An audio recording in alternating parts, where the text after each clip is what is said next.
আপনারা অনেকেই আমাকে মেসেঞ্জারে এসে জিজ্ঞেস করেছেন, আপু আপনার বিড়ালের ভিডিওগুলো দেখতে খুবই ভালো লাগে, কিন্তু কেন আপনি ইদানিং ভিডিও দিচ্ছেন না? আসসালামু আলাইকুম এভরিওয়ান, কেমন আছেন আপনারা সবাই? আশা করি আপনারা সবাই ভালো আছেন, কিন্তু আমার মন অতটা ভালো নাই। আর এই কিটেনগুলোর কথা আমি আপনাদেরকে এর আগে একটা ভিডিওতে বলেছিলাম যে এই কিটেনগুলো আমার ঘরের না, আমার বিড়ালের না, কিন্তু এই কিটেনগুলো এসেছিল মূলত আমার দুইটা মা বিড়াল বাসায় ছিল। এই জন্য একটা আপু আমাকে মেসেজ দিয়ে তার কিটেনগুলোকে পাঠিয়ে দেয়, কারণ এই কিটেনগুলোর মা অনেক বেশি সিক থাকার কারণে ওরা 8 দিন বয়স হয়ে যাওয়ার পরেও দুধ খায়নি। তো ওদেরকে আউট দুধ খাওয়ানো হয়েছে, যার কারণে ওদের অনেক বেশি পাতলা পটি হয়ে গেছে, মানে পেটে গ্যাস জমা হয়েছিল, আর প্রচণ্ড ঠান্ডা লেগেছিল। এটা উনি আমাকে বলেনি। তো উনি শুধু বলেছিল যে আমার বিড়ালরা দুধ পাচ্ছে না, আপনার যেহেতু মা বিড়াল আছে দুইটা, তো আপনি চাইলে আমার বিড়ালগুলো নিয়ে গিয়ে একটু দুধ যদি দিতেন তাহলে ওরা জানে বেঁচে যেত। তো আমি বলেছিলাম যে ঠিক আছে নিয়ে আসেন। তো পরের দিন যখন নিয়ে আসলো আমি দেখলাম যে বিড়ালের প্রচণ্ড পরিমাণ ঠান্ডা। আমি ওনাকে সাথে সাথে নক করে যে আপু আপনার বিড়াল নিয়ে যান, কারণ এতটুকু কিটেন না বাঁচার সম্ভাবনাই থাকে বেশি। আমি আমার এক্সপিরিয়েন্স থেকে বলেছি, এমন না যে আমার এর আগে বিড়াল এরকমটা হয় নাই, আমি নিজ চোখে দেখি নাই। আমার এক্সপিরিয়েন্স থেকে বলতেছি যে বিড়ালগুলো এভাবে আমি বাঁচাতে পারবো না। তো আপনি আপনার কিটেনগুলো নিয়ে গিয়ে মায়ের কাছে রাখেন, এছাড়া কোনো উপায় নাই। তো আপুটা বললো যে আপু আপনার উপরে ভরসা করে আমি কিটেনগুলো এত দূরে পাঠিয়েছি আপনার কাছে, কারণ আমার মনে হয়েছে যে আপনি খুব যত্নে রাখবেন। তো যাই হোক, এই তো এতটুকু বাচ্চাকে কোনো ধরনের মেডিসিন দেওয়া যাবে না, কিন্তু আপুটা একটা ভেটের সাথে কথা বলে।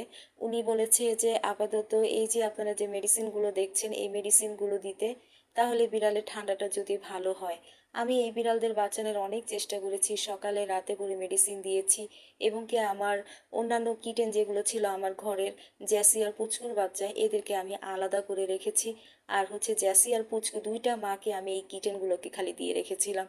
অন্তত ওমে যদি ওরা থাকে তাহলে ওদের শরীরটা যদি গরম হয়, ওদের ঠান্ডাটা যদি ভিতর থেকে কাটে, তাহলে বিড়ালগুলোর হয়তো আবার দুধ টানা শুরু করে দিবে। মূলত ওরা আসলে দুধই খাচ্ছিল না, কারণ ওদের নাক বন্ধ হয়েছিল, যার কারণে ওরা দুধ টানতে পারতেছিল না। তো এখানে আর কিছু করার নাই। এই যে এখানে নাকের ড্রপ আছে, আর আহ, সিরাপ আছে ঠান্ডার। এই সিরাপ দুইটা আমি ওদেরকে 2 দিন যাবত দিয়েছি, কিন্তু বাচ্চাগুলোর যেহেতু 8 দিন বয়স হয়ে গেছে, এর ভিতরে বাচ্চাগুলো খালি আউট দুধগুলো খাওয়ার কারণে বাচ্চাদের প্রচণ্ড পরিমাণ পেটে গ্যাস হয়ে যায়। এই কারণে বাচ্চাদের পটি পাতলা হয়, প্লাস বাচ্চারা দুধ খেতে চাচ্ছিল না, আর ঠান্ডার কারণেও দুধ টানতে পারছিল না। এটা আসলে খুব দুঃখজনক ব্যাপার।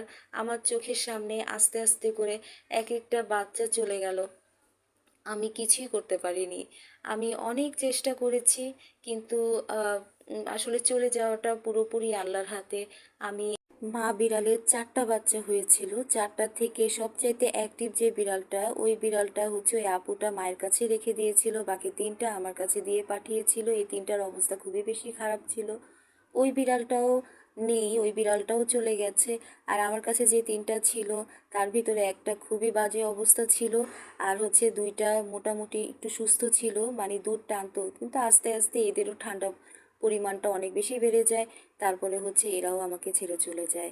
কয়েকদিনের জন্য আমার কাছে এসেছে ওরা, আমার মায়া বাড়িয়ে চলে গেছে। মনটা ভীষণ খারাপ, এই অনুভূতিটা আসলে বুঝিয়ে বলার মতো না। যারা বিড়াল পালেন এবং কি যাদের সাথে আমার মতো এরকম হয়েছে, তারা আপনারা একমাত্র বুঝতে পারবেন। তো মা বিড়াল অ্যাক্টিভ না থাকলে কোনোদিনই ম্যাক্টিং করাবেন না।